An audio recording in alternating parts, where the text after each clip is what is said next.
Patay ang isang batang babae nang mabagsakan ng mga bakal sa entablado sa plaza ng Dagupan City.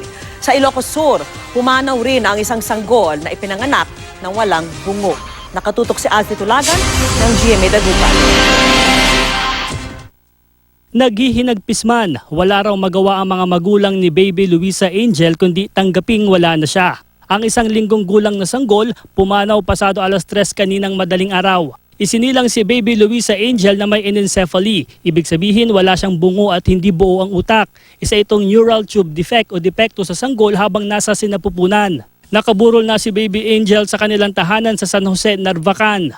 Sa Dagupan City, isang batang babae ang namatay matapos namang mabagsakan ng mga steel railings na nakalagay sa entablado ng City Plaza. Kadalasan pagkatapos sunduin sa daycare center. Sa City Plaza nagpupunta ang biktima kasama ang ina para hintayin ang kapatid na nag-aaral sa katabing paaralan.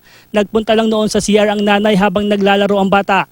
Isa pang bata ang muntik ding mabagsakan ng steel railings. Naglalaro, nagtatakbuhan, tapos na ano sila sa railing siguro, hawak-hawak. Niyuyog-yog, ayun.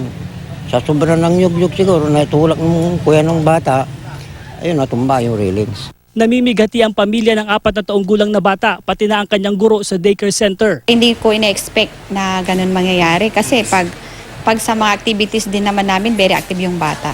Ang tahimik na mahilig mag-aral, magaling mag-color, tapos bihirang mag-play pag yung katabi niya is medyo madaldal, makikipagkwentuhan ng konti. Nasa pagpupulong ang head security ng City Plaza kaya walang makapagbigay ng pahayag. Tumanggi magsalita ang ama ng biktima. Hindi na rin nagbigay ng pahayag ang pulisya alinsunod sa kahilingan ng pamilya. Ang city government tutulong naman daw sa gastusin ng biktima. Mula Dagupan City, Alfie Tulagan, nakatutok, 24 oras.